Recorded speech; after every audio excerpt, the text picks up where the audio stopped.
Welcome to our webinar on OpenCRVS, organized by Code4Development, the open source initiative of the Inter-American Development Bank. And today, we are really excited to present OpenCRVS, an open source digital public good designed to modernize and strengthen civil registration systems worldwide. We are joined today by Edward Dufus, co-founder and CEO of OpenCRVS. Also, we are with us is Marcio Soriano, a strategic design professional with nearly 20 years of international experience. And finally, we are pleased to welcome Prince Abraham Jumbo, business analyst at OpenCRVS. So thank you all for joining us today. And now I'd like to give the mic to Edward, who will begin our session. Thank you very much for the introduction. Lovely to be on this call. Thank you for having us. I'm Edward Dufus, co-founder and CEO of OpenCRVS. And in this presentation today, we are going to explain how we can together build stronger civil registration systems using OpenCRVS, the digital public good for civil registration. For the avoidance of doubt, civil registration, we mean the recording of the occurrence and characteristics of life events such as birth, death, marriage, and divorce. So throughout this presentation, we'll try within the time we have to show you a practical pathway that countries can now take to build modern, human-centric, and inclusive CRVS as part of digital public infrastructure. So what's on the agenda? Well, a short introduction. What is the OpenCRVS organization? What do we do? What is the platform? Where does it come from? Then we'll dive in a little bit deeper and show how OpenCRVS works. What are the processes that OpenCRVS can support?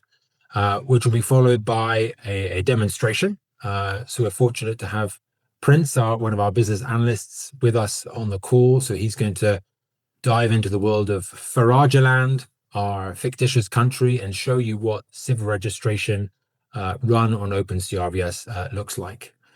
We'll then have a short pause because that may then inspire some questions. Before we move on, I'll hand over to Marcio, who will explain a little bit about the implementation footprint of OpenCRVS around the world and a few implementation stories that we've been involved in. Then he'll also explain a little bit about how a country gets started with OpenCRVS, what a typical OpenCRVS project might look like, and in particular, what are those initial stages that we would recommend we commence with. Like other digital public goods, we don't exist in isolation. We work together with a community and we're fostering partnerships.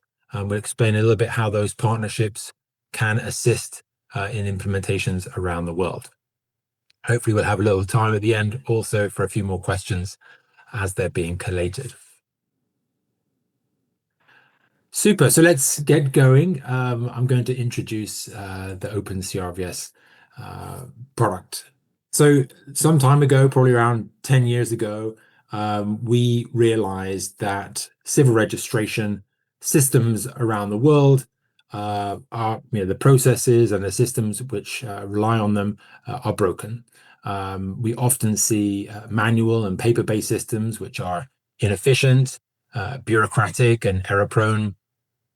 We see civil registration services which are often inaccessible and expensive due to travel costs. The laws and regulations surrounding civil registration are often outdated and form barriers to inclusive and universal registration.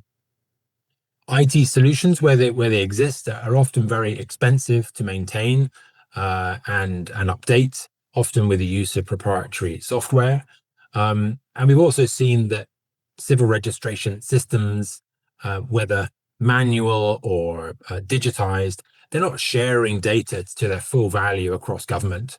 So we're not getting the full value out of the very important, essential data of life events that is held within the civil registry.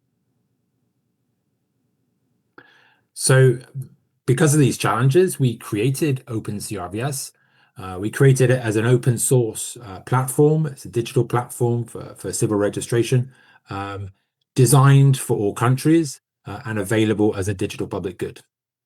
So when we say it's designed for all countries, we often describe it as a configurable product. So it's a product in the sense that it can be used out of the box, but it can be configured for uses in all country contexts, because we have understood the variability of civil registration processes around the world.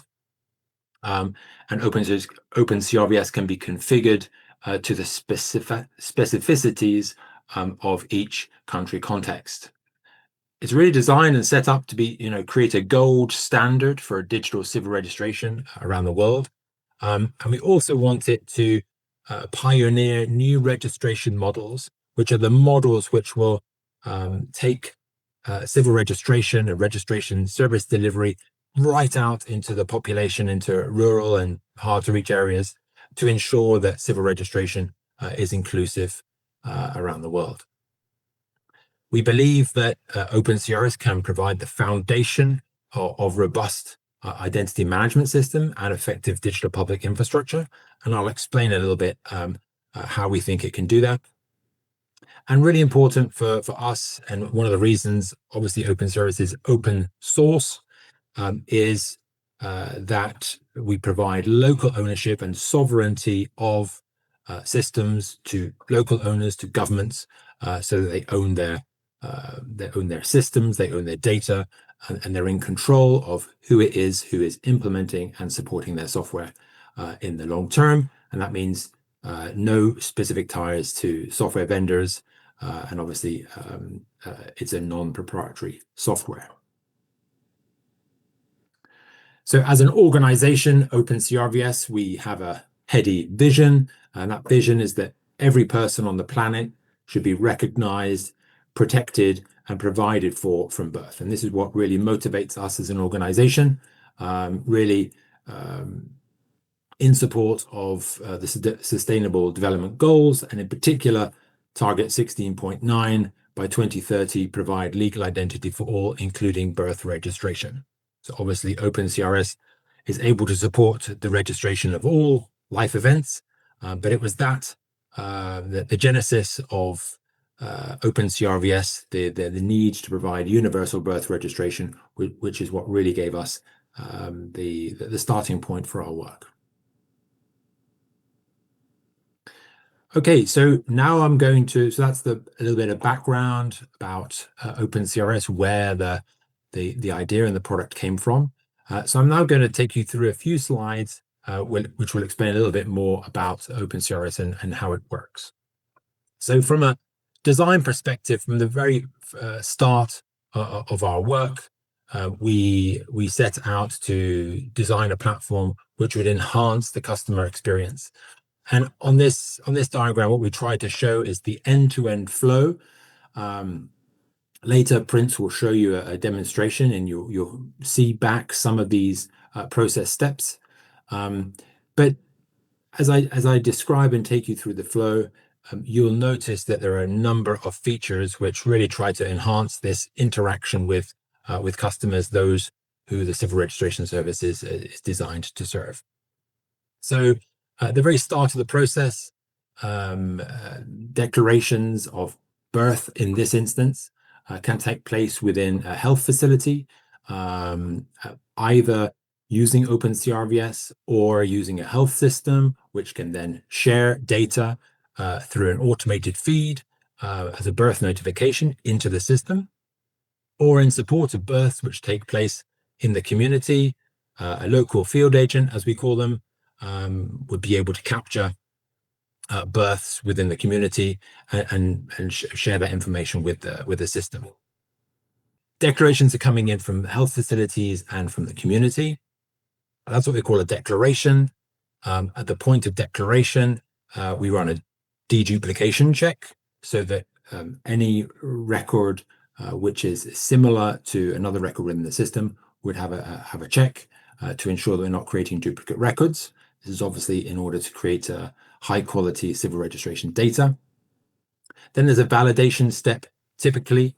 So a registration officer would validate the data which has been submitted from the field, normally using a set of supporting documents or other potential ID checks. As that process continues and as validation is completed, you can see that the informant, the person who's informed of the vital event that's taken place, is updated via an SMS or an email message to ensure that they understand the status of the record. This is important. Typically, in the past, customers have complained because the civil registry system was not keeping them up to date, and they would have to go back multiple times to ask for a status update. Then we have typically the next step in the process would be the register step, which is conducted by a registrar. And at the point that the registration is complete and fully signed off and the registrar accepts, that's the point for a birth where the legal identity is created. And that's also the point where the interoperability kicks in. And as you'll see later, that's the point where birth event or death event information is shared with other systems, such as the national ID system. And at birth, a unique identifier can be created in order to create a unique identifier for a full lifetime. That's also the point where a birth certificate is then printed from OpenCRVS and then given back to the customer as part of the end of the process, including a unique identifier, which is written onto the certificate. So that's just a quick overview of the flow, which is supported within OpenCRVS, in this instance for birth. But you can imagine the same declare, validate, register provision of some form of certificate is the same flow for different life events. So we often see OpenCRVS positioned, really within a foundational identity ecosystem. And this is our depiction of where OpenCRVS fits in. This is starting to show some of the interfaces that OpenCRVS would have with other systems, as a piece of digital public infrastructure. So you can see on the left of OpenCRVS, you see the health system, which is providing vital event data, notifications of births and deaths, which take place within the health facility. OpenCRVS is also producing vital statistics exports, which can be used by national statistics offices in order to inform policy and planning processes within government. Then there's a very interesting linkage between the civil registration system, OpenCRVS, and that system which is providing the unique ID, often the national ID system. So it's the trigger from OpenCRVS which allows the creation of the unique identifier at birth and then deactivates that at the end of lifetime at death as well. As a source, and really the sole source of legal and trusted vital events data, whether the country uses a national population registry or otherwise, you can see that the civil registration data can be used for a whole range of different government service delivery purposes. For example, social safety nets, so integrating OpenCRVS with social protection platforms will allow beneficiary lists to be created based on life events. For example, you could build up a list of entitled mothers soon after birth, or widows, for example, after the death of a relative. I want to further emphasize the linkage between civil registration and ID, and what we like to call the circle of trust. This is often a question which we're asked, in particular with regards to digital public infrastructure. How does civil registration and ID interact? And in particular on this slide, I draw attention to the relationship and collaboration that OpenCRVS has with MOSIP, the modular open source identity platform. We've done lots of work together with MOSIP and have ensured that our systems are fully integrated with one another. And you'll see this in the demonstration that Prince does shortly. So this circle of trust, how does it work? So within the civil registration process, as we're completing a declaration form, for example, for a new birth, it's essential that the data which is captured within the civil registration system is of high quality as possible. It's high quality and trusted data. So in order to improve the level of trust of the data within the civil registry, we authenticate parents and informants directly with the digital ID system. You'll see an example of this in the demo, and ensures that the data within the civil registry is high quality as possible.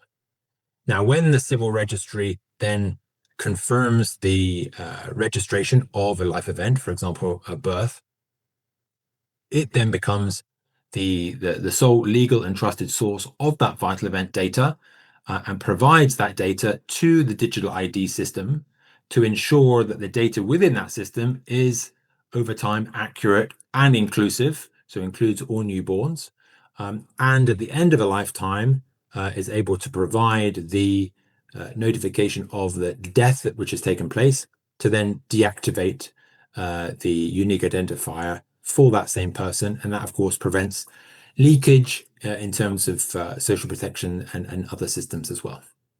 So that circle of trust, which goes on, of course, that infant who's been born and his unique identifier is being created, that in time will be used and authenticated against for other vital events related to that person. So that's the concept of the circle of trust which we create between the civil registration and the digital ID system.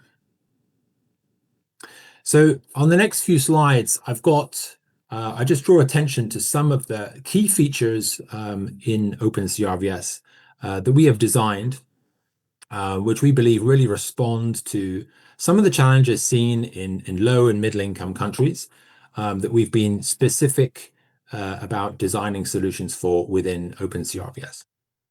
So many of the countries where we work want to support high quality civil registration systems. There are parts of those countries that are offline where there's either no connectivity or they're low connectivity settings. So this is obviously a big problem when using digital systems. Often staff are unable to conduct their work because of that connectivity problem. So as you will see in the demonstration, OpenCRVS is able to work offline and with low connectivity. And importantly, it's telling the users what's going on.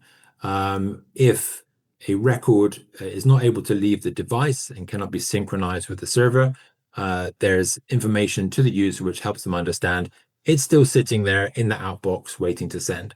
So the user should have a good understanding of the status of syncing with the server. A civil registration system obviously is full of personally identifiable information, PII. So data protection and privacy of that data is of utmost importance to us at OpenCRVS. And we built in features to ensure that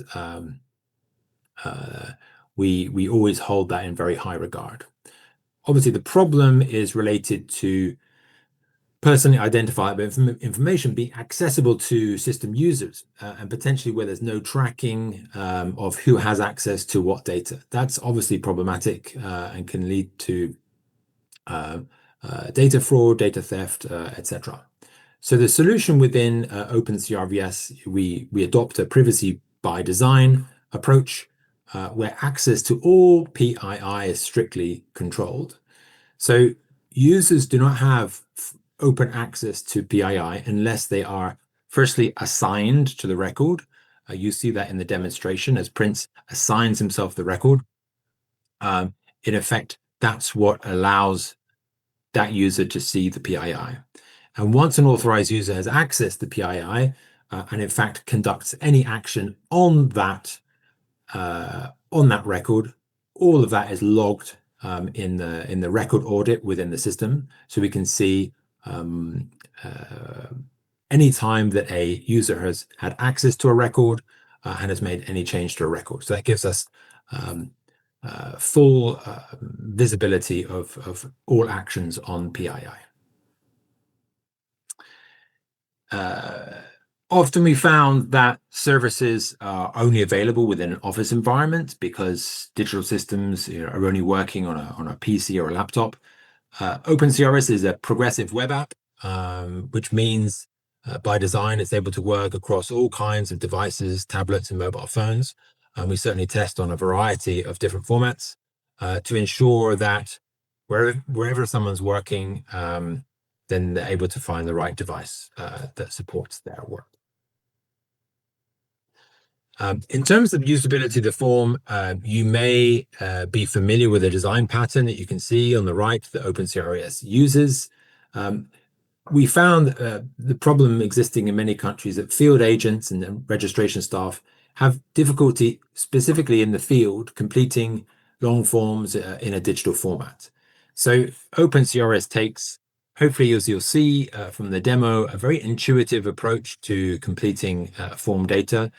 It creates a dynamic form which guides the end user through the process step by step, and dynamic means that as questions are answered, additional questions are posed depending on answers created.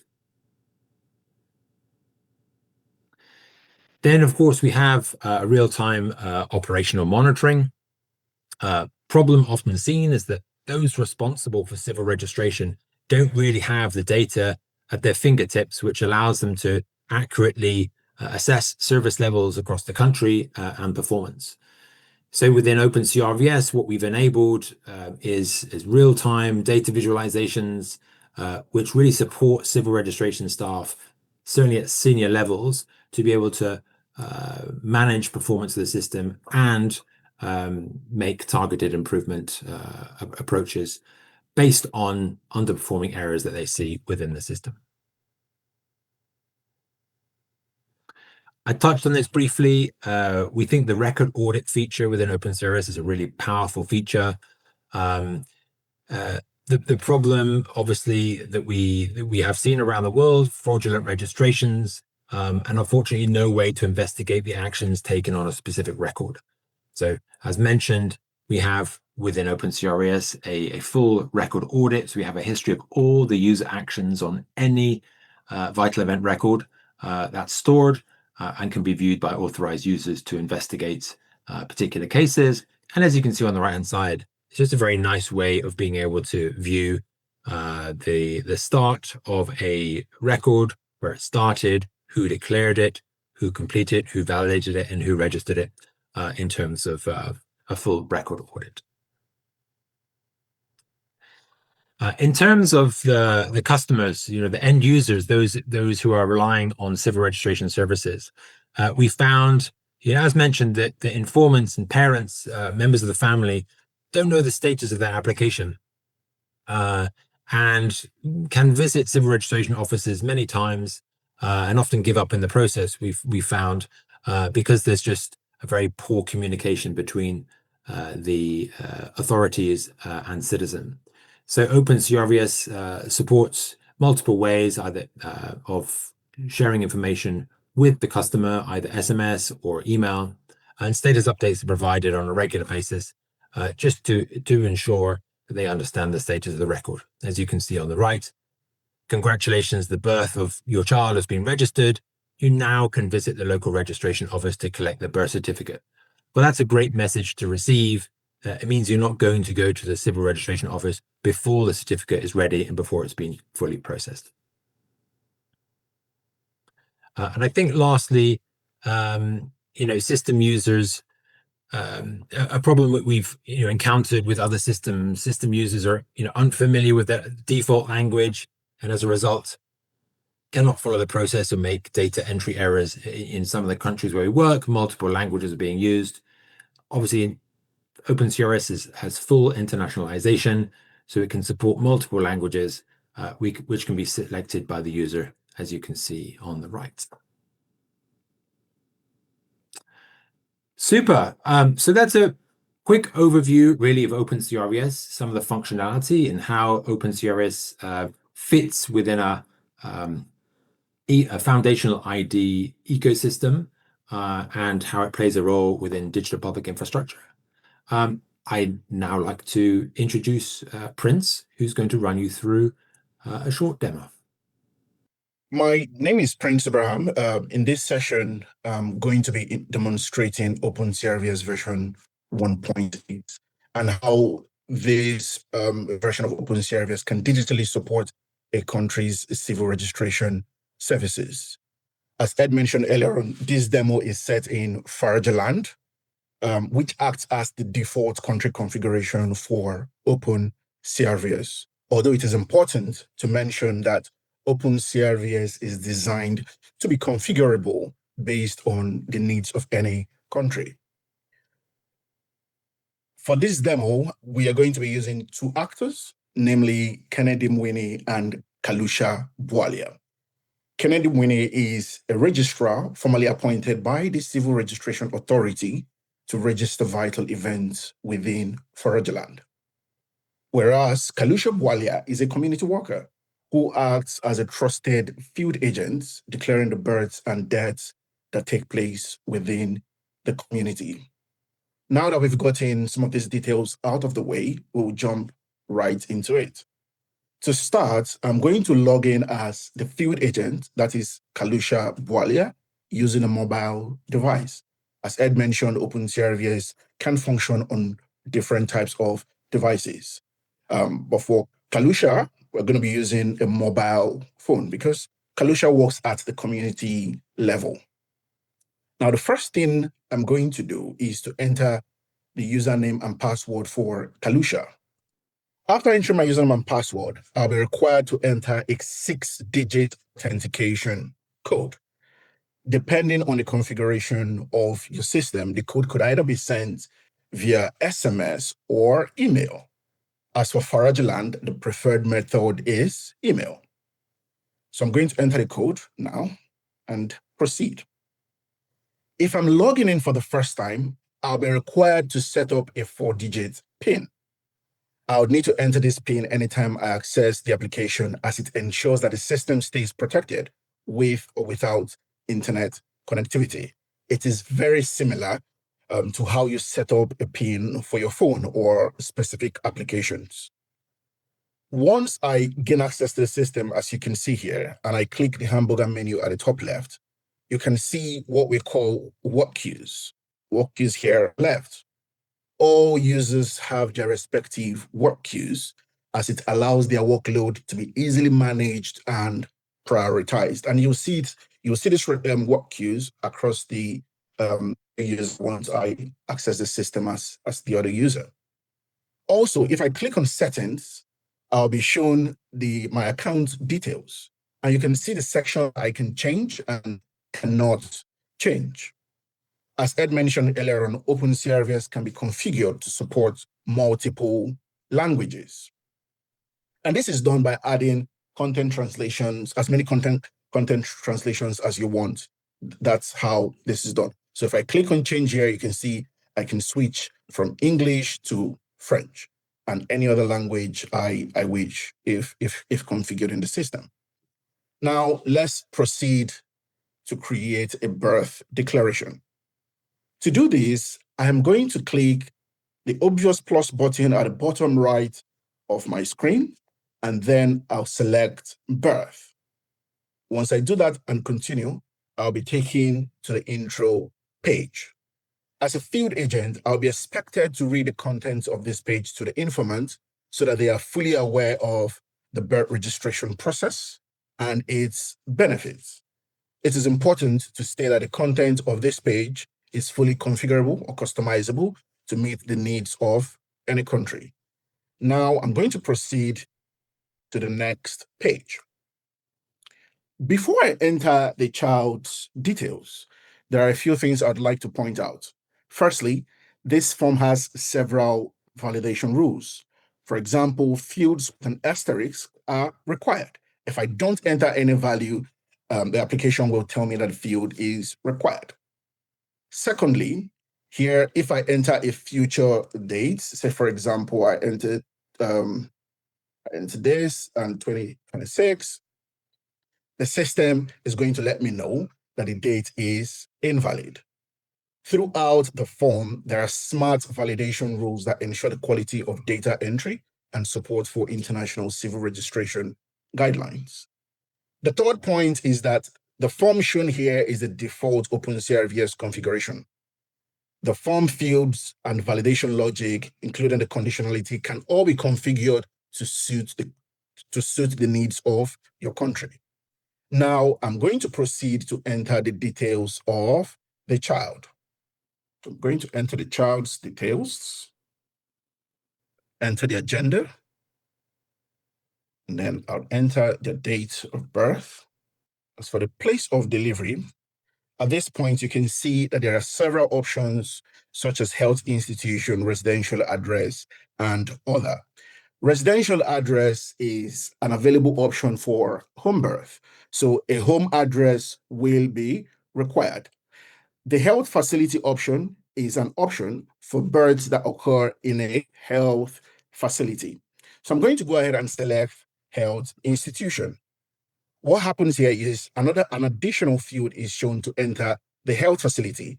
Now, what you'll see is as I type, I'll see a suggested list of health facilities.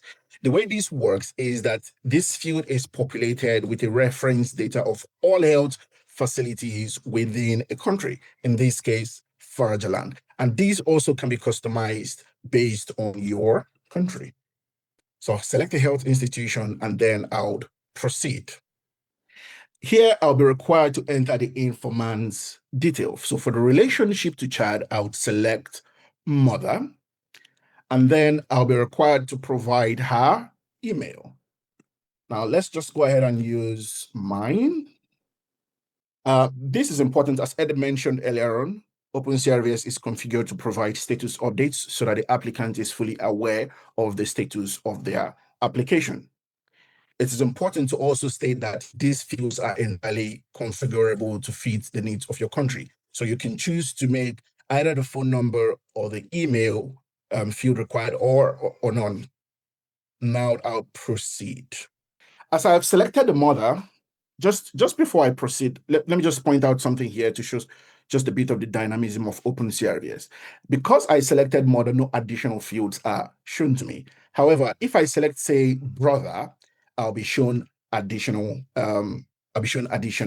fields to provide the mother's details. And the reason for this is the mother's detail has a specific to capture the mother's information. So I'll go ahead now and select mother, and all those fields are hidden. And then I'll proceed. Now, on the mother's details page, as you can see here, there are three options to capture the information of the mother. The first option is entering the information manually in the form fields. The second is using the QR code scan. This is particularly useful when there is no internet connectivity in a location. Now, for most countries with a national ID card, the QR code on the card can be scanned to pre-populate the form. What happens is the importance of this is that it reduces data capture errors and can be completed entirely offline. The third option here is authentication with e-signets. This is an online tool provided by MOSIP that verifies the identity of the informant through biometric consent or consent provided using a one-time PIN. Upon successful authentication, the form is automatically populated with relevant details that is securely retrieved from MOSIP. This option requires an active internet connection. Now, I'm going to go ahead and complete the details of the model using the first option, the scan QR code option. Once I click this, I'll be showing my camera view to enter or to scan the ID of the mother. So what I'll do is I'll open an ID card. This is an ID card. So I'm just going to show the QR code. And as you can see, within a few seconds, the form is populated with the mother's details. Now, it is important to state that with this approach, the form remains editable, as you can see here, so that any recent changes can be made at this point. Now, I'm going to go ahead and fill in the other remaining information here. As you can see, not all the fields are mandatory. Now, when I proceed to the father's details, one of the first things you'll notice on this page here is that there's a checkbox that says the father's details are unavailable. If I click this checkbox, all the fields become hidden apart from the reason field. What this means is that the form can be completed or a birth can be completed without the details of the father in this case. However, a reason must be provided. It is important to state that this business rule is defined for Varajaland and it can be configured differently for your country. So for the purpose of this demo, we'll assume that the father is available.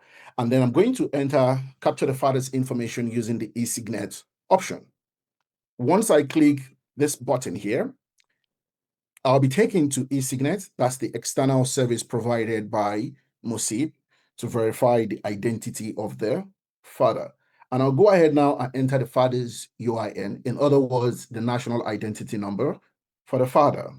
Once I enter the father's national ID number and click Authenticate, what will typically happen at this point is that the informant will be sent a one-time password, which will then be entered into the system to provide as a means of providing consent, or they will be asked for their biometrics. Normally, this is what will happen on the MOSIP side.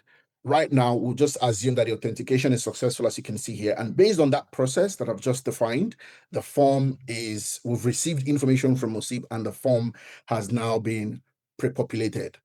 As earlier mentioned, this process requires internet connectivity to work. It's also important to state that with this process or with this approach, the form fields are not editable since the data that was fetched is coming from MOSIP. That's the national identity system in this case. Now, I'll go ahead and complete the remaining information on this form. Here we have the usual place of residence. If the mother and the father do not stay in the same location, you select this option, additional fields are shown. This communicates the dynamism in the form as Ed mentioned. Now, there are various supporting documents that the system allows you to upload, each providing evidence of validity or validity of the record. As a field agent, I'll typically do this by using the camera on my mobile device. However, since I'm doing this demo on my laptop, I'll go ahead and select a supporting document from my PC. As you can see, it took a few seconds and it uploaded. I have to state that this can all be done without internet connectivity. After uploading a supporting document, let me just upload one more here. After uploading the supporting document I want and click the continue button, I'll be taken to what we call the review page. The purpose of this review page is to ensure that there are no mistakes in the declaration. As a field agent, I'll be expected to go through each section with the informant, that's the mother, to ensure accuracy in the information captured. If there are any mistakes, I'll click the change button to update that specific field. However, it is expected that there will be little to no mistakes, as the key details in this form were pre-populated using the QR code scan and eSignet that I demonstrated earlier on. One thing to note here on this page is the authenticated flag, as you can see here. The reason this is shown is that the data on the form for the father's details section was provided from MOSIP using a one-time code. It means the father provided consent for this information to be shared. However, if you look at the mother's details section, there isn't any flag here.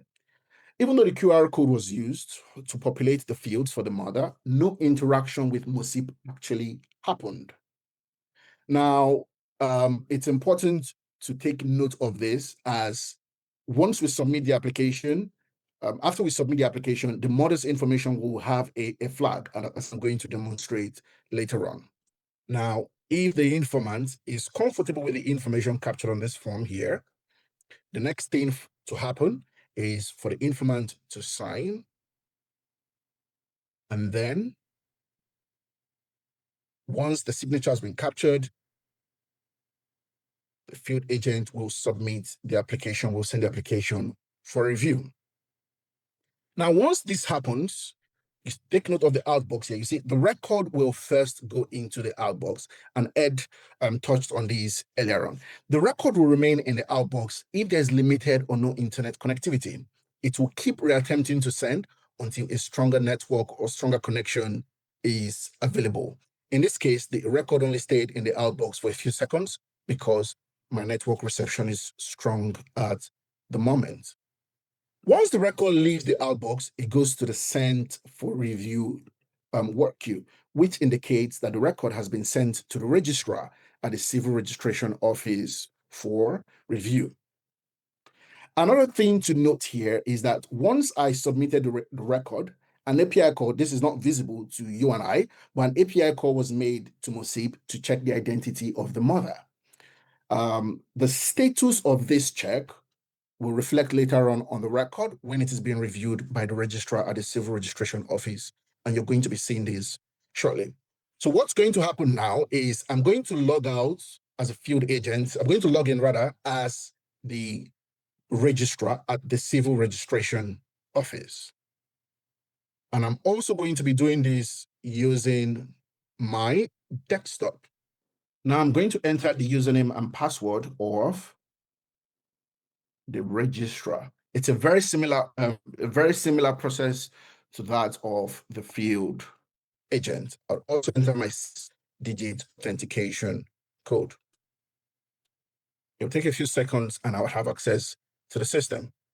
As you can see here, I've logged in to the system using my laptop or desktop, which is what registrars will typically use since they're working from the civil registration office. At the top right hand here, just take this a bit away. At the top right hand, here you can see the 4-digit PIN that I mentioned earlier on that you can set. So every time you have to access the system, that 4-digit PIN will be shown to you. And that does not require internet connectivity. If I click the top right hand here, you will see that I'm logged in as a registrar.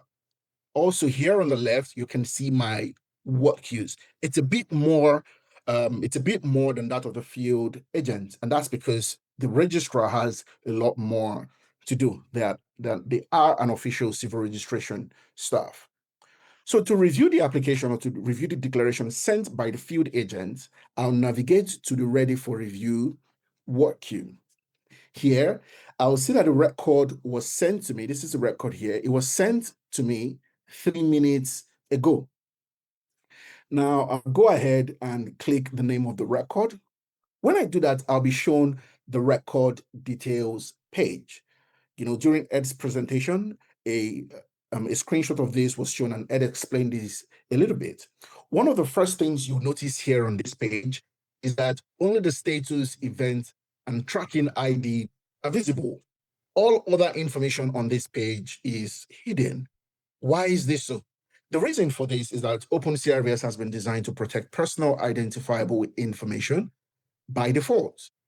All access to record is strictly audited, and every action performed on record can be tracked. This promotes data protection, or this promotes accountability, and this promotes accountability at the civil registration office. Now, if you look at the top right here, there is a button here that allows me to assign this record to myself. If I click on this button, I'll be allowed to assign this record to myself. But just before I do that, I want to, bring your attention to something. If I click on the action button here, you'll see that there are a few options here: view declaration, review declaration, and archive declaration. However, these other options, I click on these other options. That's because since I haven't assigned the record to myself, I cannot actually perform any action on this record. Now, to perform these actions on this record, I have to go ahead and assign this record to myself.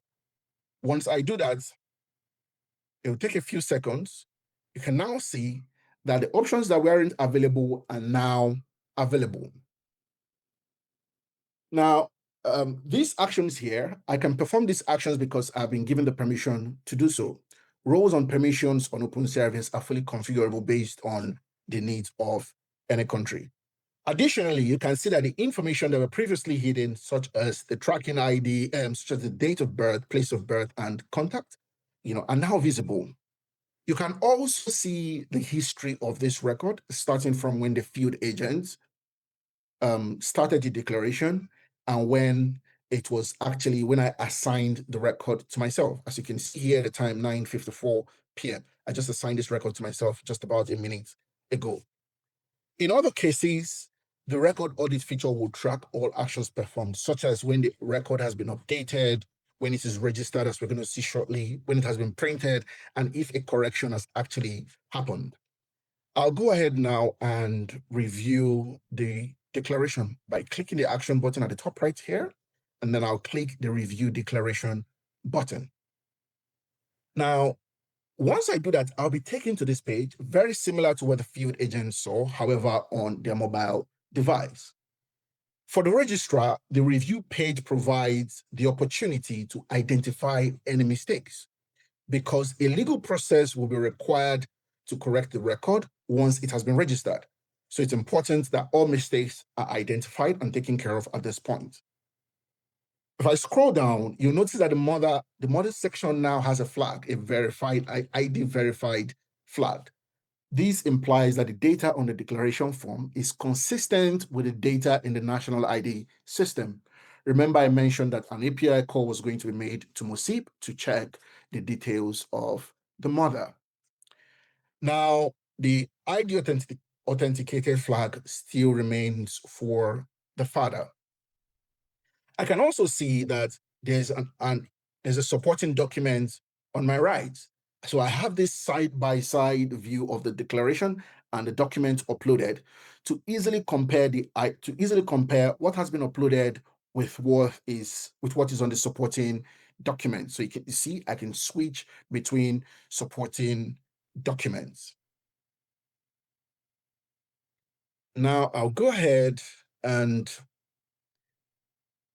register this record. As a registrar, I've seen the record and I'm comfortable with everything captured here. There are no errors. I'll go ahead and click the register button. Once I register, I'll be shown the prompt. I'll click on register. And if you notice here, the record still goes to the outbox, just like it happened with the field agent. So this is a consistent process. Now, depending on my internet connectivity, as I mentioned earlier on, the record may stay here for a few seconds or it may stay here for longer. But something to keep in mind, once the record leaves the outbox, just as it is done in this case, it will go to the external validation work. If you paid attention, you see that the record stayed here for just a few seconds. It was here. Now, what this means is that the record has been sent to MOSIP for processing when it is in the external validation work queue. So it will remain in this work queue until OpenCRVS receives a response from MOSIP with the UIN. That's the national identity number for the child. Now, because this is an asynchronous process, records may stay in this work queue for a few moments, or it may stay in this work queue for longer. But this is, and this is a big deal, because it is at this point that a child is issued a UIN, which they will have for life to access all government services if the required conditions are met. Now, what are these conditions? On OpenCRVS, that's the Faragland configuration, a child is given a national identity number or UIN if the child is under 10 years and at least one of the parents has a national identity number. Now, this logic or business rule to determine when a child is issued a UIN is entirely configurable, so it can be tailored to the requirements of your country. Now, once a response has been received from MOSIP with the UIN of the child, the record will leave the external validation work queue, just as you've seen here, and then it will go to the ready to print work queue. Now, as you can see, the record is now in the ready to print work queue. See here, it was registered 1 minute ago. Now, at this point, the informant will receive an email informing her that the registration is successful and that she should come to the office to collect the certificate. Now, as you see here, you see the first point where the field agent sends an email, a status update was provided, telling the mother, your birth is now in review. Please expect a follow-up response in the next few days. And just now that the registrar has registered the record, another status update has been sent, telling the mother, congratulations, the birth of Diane has been registered. This is your birth registration number. Please visit the office with your ID to collect your birth certificate. Your registration tracking ID is this. Now, as Ed mentioned, this can either be sent via SMS or email, depending on the configuration of your country. Now that the mother has received the SMS and the email, what will typically happen is she will go to the civil registration office with the tracking ID embedded in the email. So once she goes there, she'll provide the tracking ID to the registrar that so that a search can be conducted using the tracking ID. So at the civil registration office, the registrar will take the tracking ID and enter it into this field here to search for the record using the tracking ID. And there are several options to search for a record. You can see here there's tracking ID, registration number, ID number, name, phone number, email. And you also have an advanced search functionality here. But we're going to go ahead and just search using the tracking ID. What happens is, once we search using the tracking ID, we can now see the record shown here. Now, I'll go ahead and click the name of the record to open the record details page. Again, the same process. You can see that only a few information here is visible, and that's because, like I mentioned earlier on, PII, the system protects PII at all times. So every time anyone wants to access a record to perform any action on the record, you'd have to assign the record to yourself. Again, to ensure that there's accountability, there's transparency in the civil registration office. You can see I just assigned the record to myself just a few seconds, a few minutes ago. Now, once I've assigned this record to myself and I click the action button here, I'll be allowed to perform a few more actions. Here, I'd go ahead and click the print certified copy option here. Now, a vital event certificate is a critical legal document proving the occurrence of an event. A birth certificate is a child's first right and proof of legal identity. Getting this critical document is possible on OpenCRVS, as I'm about to demonstrate. Now, after assigning the record to myself and coming here, one of the things I can do is to select what type of certificates I want to print. OpenCRVS supports the configuration of multiple certificate templates. For example, different templates may be issued for, say, the original certificate or for the reprint certificate, depending on what a country wants. Now I'll go ahead and select birth certificate, and then I'll select print and issue to the mother. There are instances where a country prints a certificate in advance and stores the certificate so that collection can happen subsequently. In cases where, for example, a civil registration office or a country may not have regular power supply. In cases like that, the print in advance option becomes useful because the civil registration staff can print the certificate and store it so that when the mother comes later on, she can just pick it up without depending on power supply or internet connectivity at the point of or the time of collection.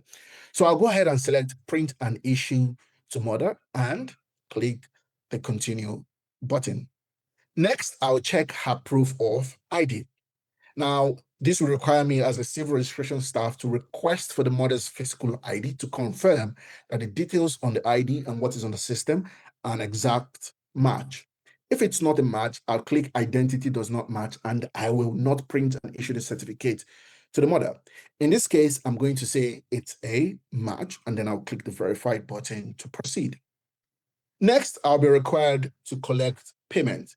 Now, on this configuration of OpenCRVS, when registration is late, there's a fee associated with it.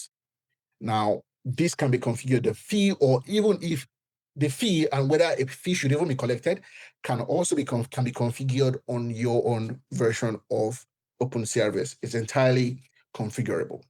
I'm going to go ahead and click collect the money from the model and then continue. Now, at this point, I can see a preview of the certificates. We just zoom in a little bit so that's, I don't know why I can't. Trying to zoom in. Okay, so it's not allowing me zoom in. Okay. So at this point, I'll see a preview of the certificate. What this does is it allows the registrar to review the details on the certificate to ensure that there are no errors. Now, if there are any errors, because it has already been registered, a record correction process will be required to correct the record or to correct the information on the certificate. Now, as a result of the integration with Mosib, you can see there's a national identity number here. I'm sorry if you cannot entirely, sorry, let me just try to see how to get, okay, great. So I'll go ahead and enter my PIN again. Here, because of the integration with Mosib, you can see that a national ID number appears on the certificate.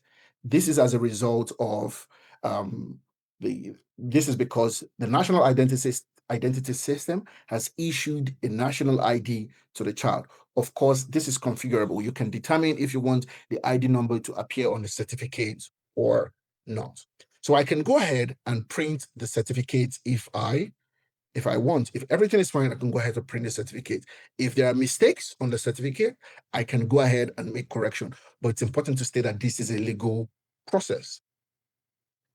As you can see here, certificates come equipped with a QR code.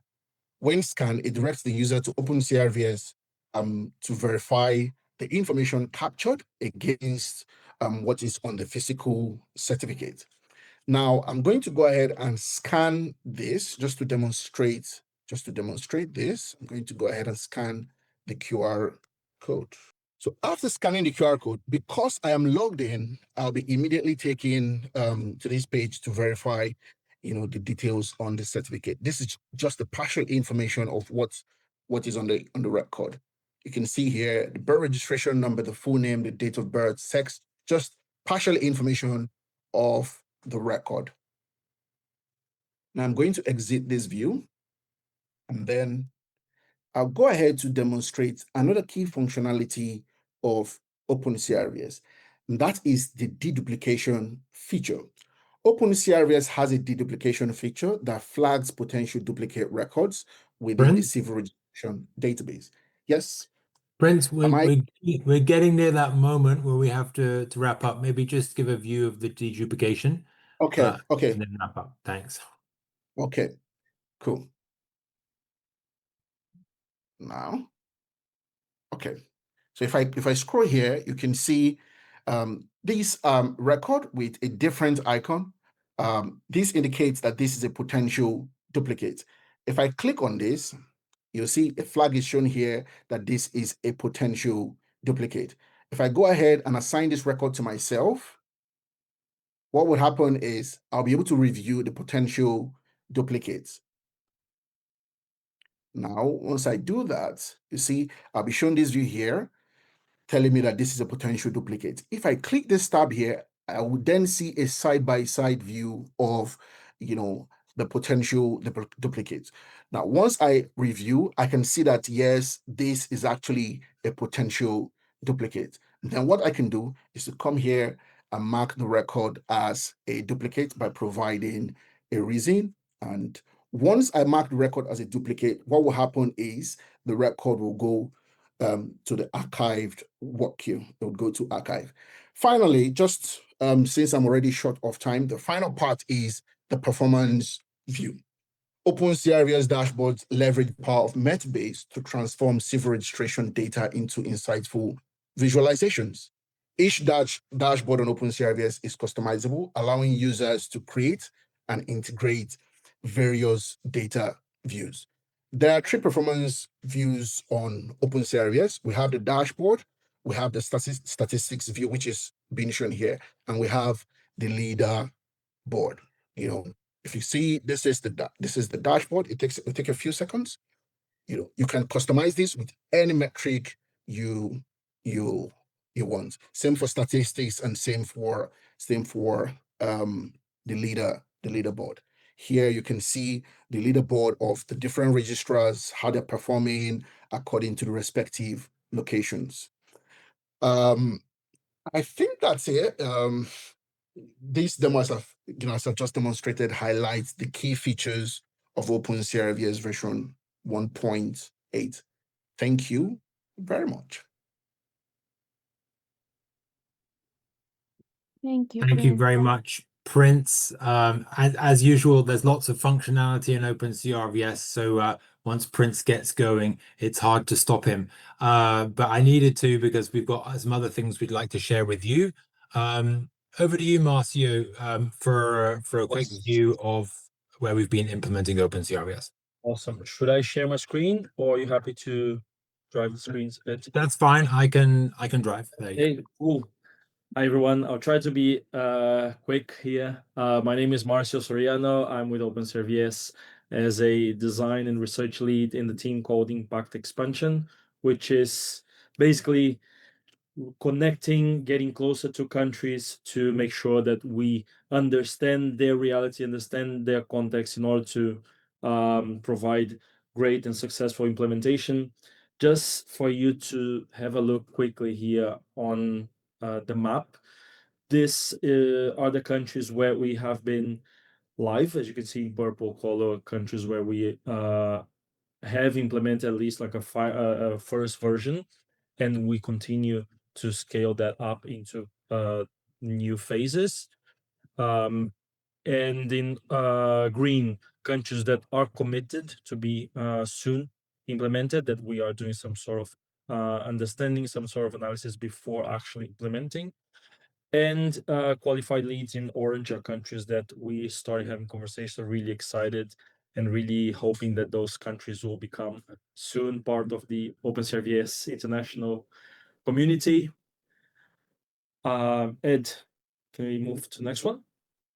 So before sharing a bit of the stories, we just want to share with you what we heard, what we've been hearing and learning from countries when it comes to why they choose partnering with us.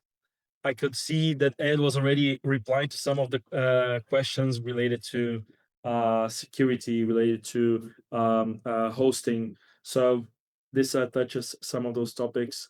So we hear that the countries are really happy with the quality of the system. As you could see from the demo, we really look forward to high quality in the system, but also quality in the data that we gather, making sure that we try to avoid any sort of mistakes. Open source, of course, so no license fee. This means that countries don't need to be vendor locked. They have a full ownership of the implementation.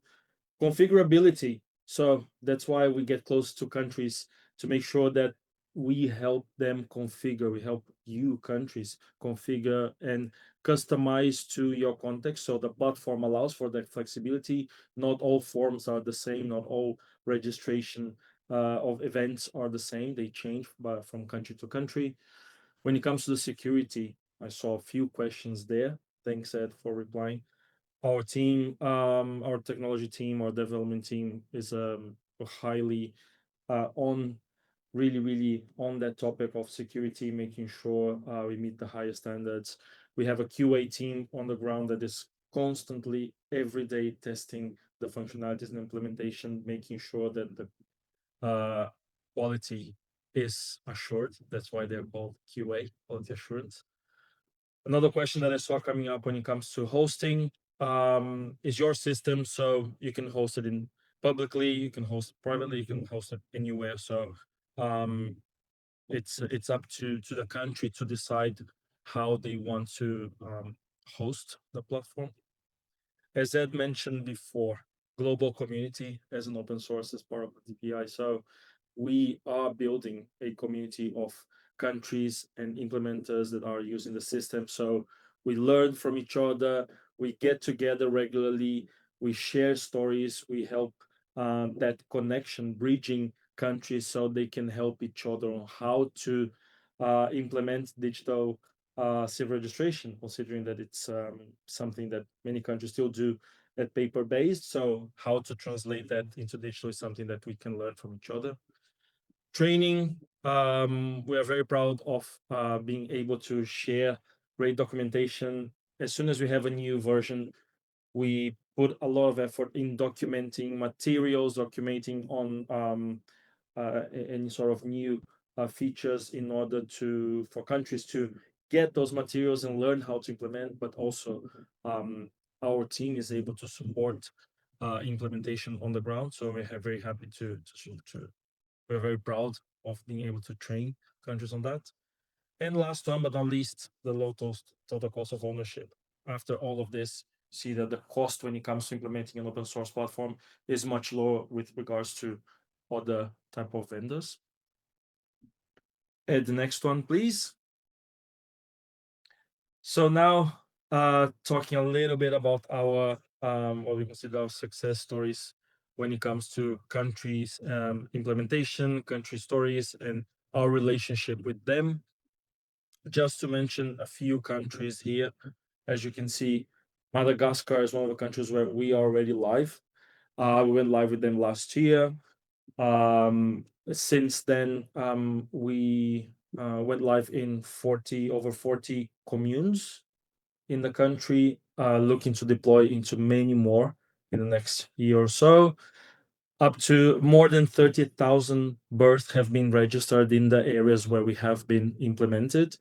So as you can see from the picture now, we recently went there for business analysis in Discovery for second phase, where we want to implement new events such as marriage, death. So we still, as you can see here in the picture, we need to go and get closer to see the reality and how we can better implement the tool. Also, Somalia, we went live with them last year, October last year. Since then, over 12,000 birth registrations successfully registered through the platform in the areas where we went live in this pilot phase. We went live last year with 19 districts, and of course now it's time we want to go into phase 2. As you can see here, for phase 2, we went closer. We traveled to meet the team, to co-create what the future looks like for the new events and for phase 2. Niue is a country in the Pacific.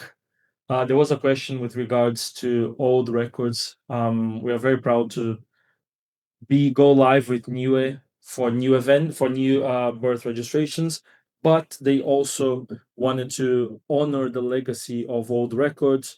So we supported them with what we call a digitizer app. So we empowered the team with a side app to allow for capturing and registering old records that were in paper. As you know, how all these type of events are registered manually, and now we need a way to help countries to bring that into the digital world. Next ones, Ed, please. The 3 countries here, Philippines and Burkina Faso, have similar story. They went live also last year. In the Philippines, we went live in November 2024 in a few selected areas. And the way we do that is because we want to, it's quite difficult to roll out countrywide. So how can we make sure that we we implement in a few areas to learn from that and then go into a bigger pilot approach.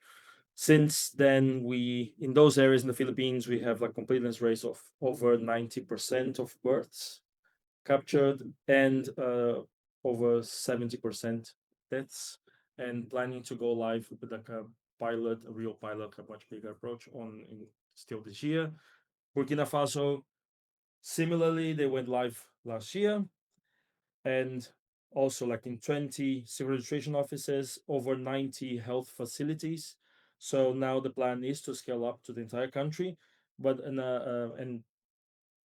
the interesting thing here is that we are also supporting their local development team in upskilling. So they are learning from the team in OpenCRVS. So our development team is also providing constantly that kind of upskilling, that support, that training them, so they are not on their own.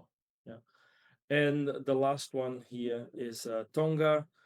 They went live this year, May this year, and probably to say that 100% of the person that's have been registered since the live implementation. And nice to mention here that there was a lot of work to integrate with the MOSIP, which is a national digital ID provider. So with support of BVolve, which is a local system integrator. That's the way OpenCRVS partners as well. Like we partner with a local development team that can support and can carry on that implementation.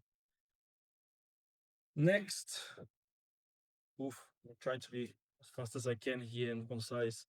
So this is getting started with OpenCRVS. This is ways where in which countries can engage with us, as you could see here from the country stories. Some of these countries, they approach OpenCRVS and the way to implement like a single registration system. And the way we go about is, let's try to be as quickly as we can. Let's implement a proof of concept with one event. And the reason for that is, let's learn as fast as we can, so we de-risk building a solution that takes years. So let's do in 8 weeks, one event, say birth, with a basic country inputs to learn from that. At the moment of reviewing the proof of concept, then we can go about what is next. We need to do further investigation. We need to do visits. We need to have more type of data or more type of analysis of current processes in order to implement the next phase. Yeah, so we can do discovery business analysis, we can do research, then we go into pilot. It can take a bit longer, depending on the needs of the country.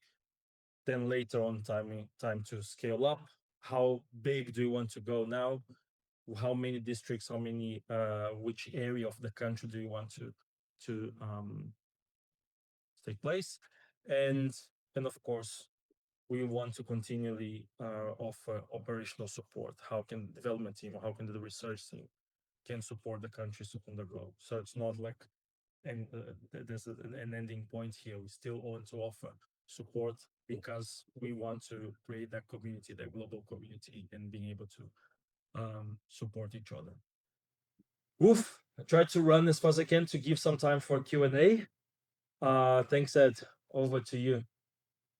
Thank you, Marcio. I'm going to steal a few minutes of the Q&A. I've been busy providing answers to many of your questions. I hope they're satisfactory. I think it's important just to give an overview. There's a few slides here. We will provide the presentation deck through the IDB team, so you have this all. It's important to describe the ecosystem which fits around OpenCRVS. We typically work with system integrators, as Marcio mentioned, and the quality of those implementers is really essential in order to implement OpenCRVS so that it's effective and provides a high quality civil registration system for the country. Therefore, we have created an implementation partner program. We need this to ensure there's high quality national scale implementations. We need an ecosystem of system integrators who have the capability to do that, to support governments.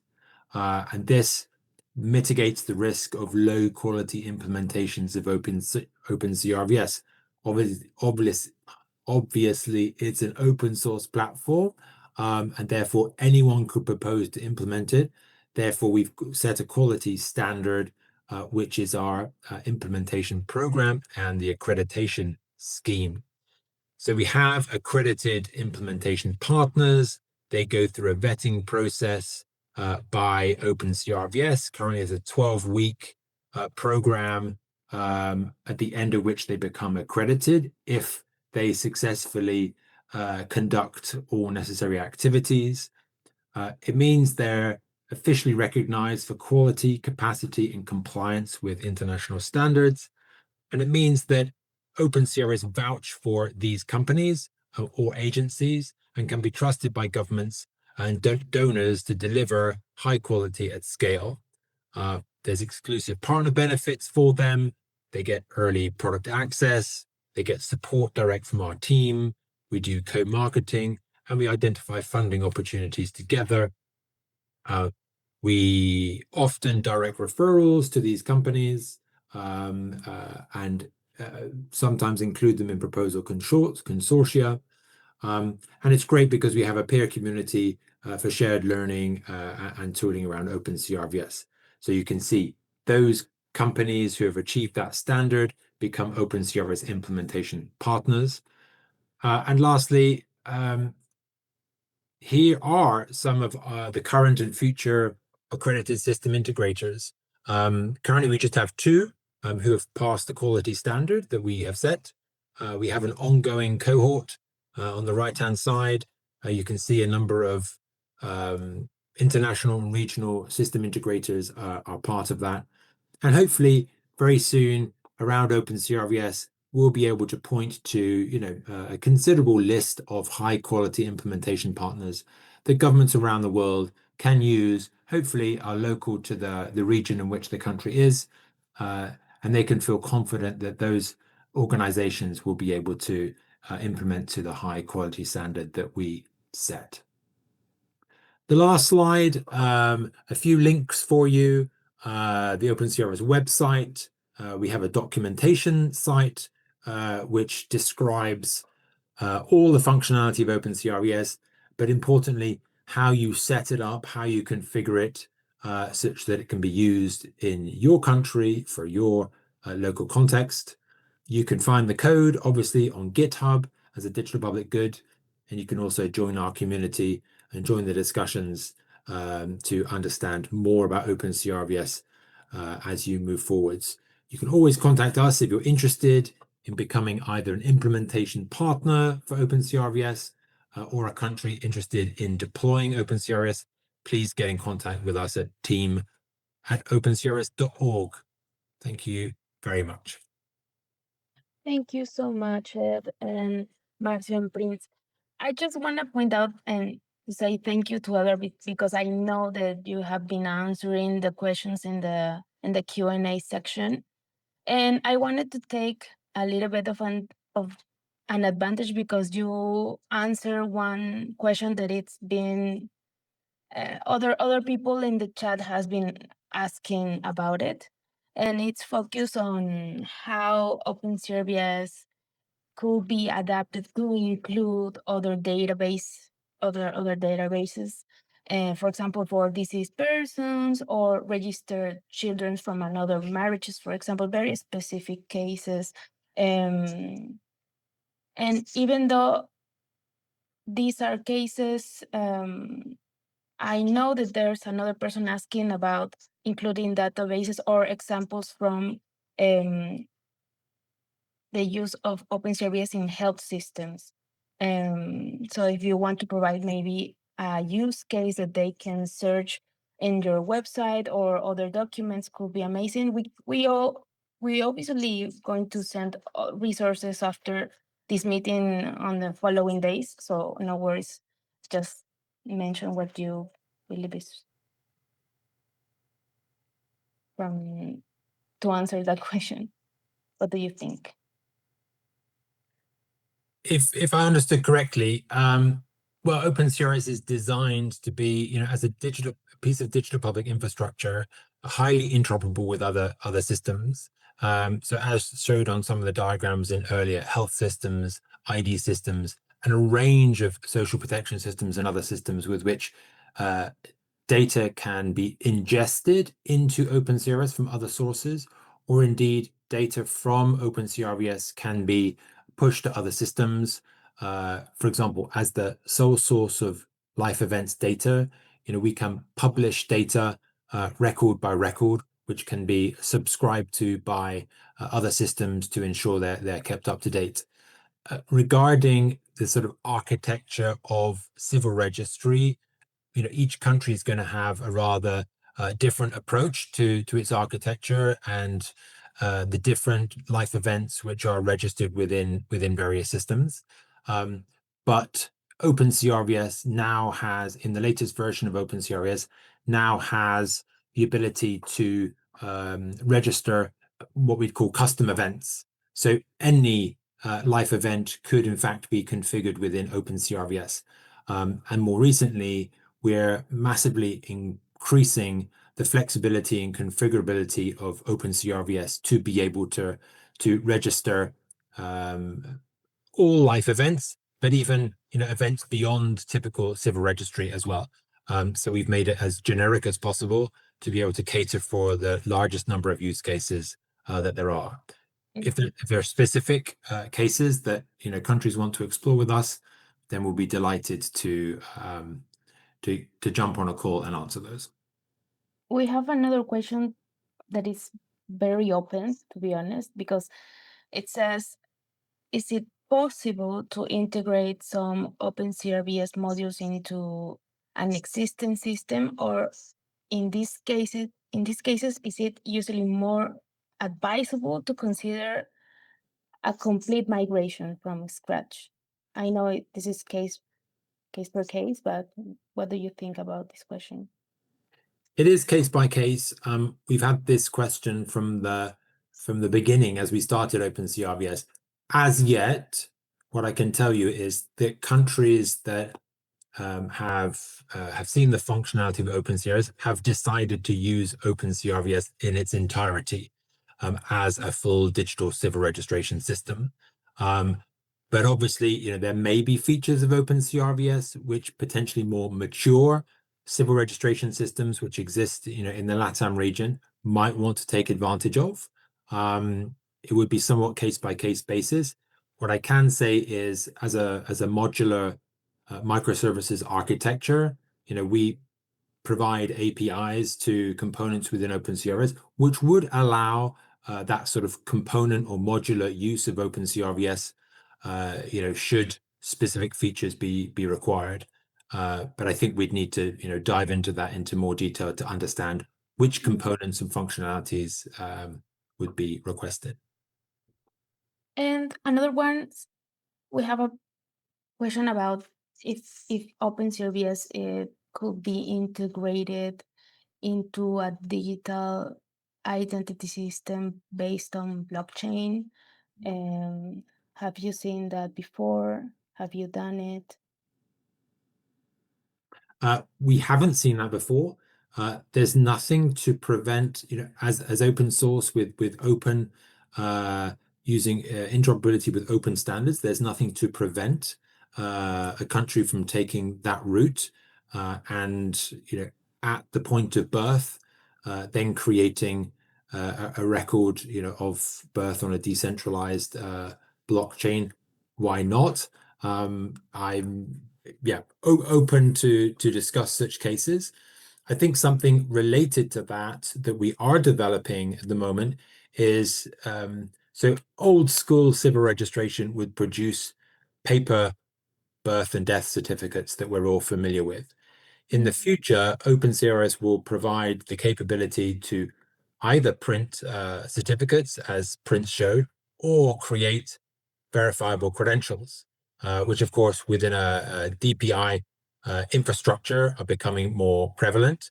And we can imagine in the future, and in the near future for OpenCRVS, QR codes being used on birth certificates at one end of the spectrum, but also birth certificates being uploaded onto digital wallets to be used in a person-centric, portable way, self-disclosure of information from a birth certificate held within a digital wallet. This will all be available early next year. So in a future demo, hopefully we'll be able to show you that. Amazing. Thank you so much. I think most of the other questions were answered. So thank you so much, Ed, for answering that. And obviously, we have to close. So I wanted to say thank you for all of these insights on OpenCRVS, and to all of you for joining and contributing for today's session. We had a lively discussion. Please don't stop here. We can stay connected. And as always, time went fly so quickly. In the coming days, we are going to share the recording with everyone who registered. Please stay up today with your emails. We are going to send that email. In the chat, you also find the link to our feedback form. It's very important for us to receive feedback. Please take a minute to fill the form. And before we close, we are delighted to invite you to our next Code4Dev Network webinar, taking place on Thursday, September 18. This session will focus on Digit, an open source platform built to transform public service delivery at speed and scale. Digits, it's our next webinar. We are so happy to present that next month. And we hope to see you again on September 18. And thank you so much once again to the OpenCRVS team. And thank you to the community to connect today. See you soon.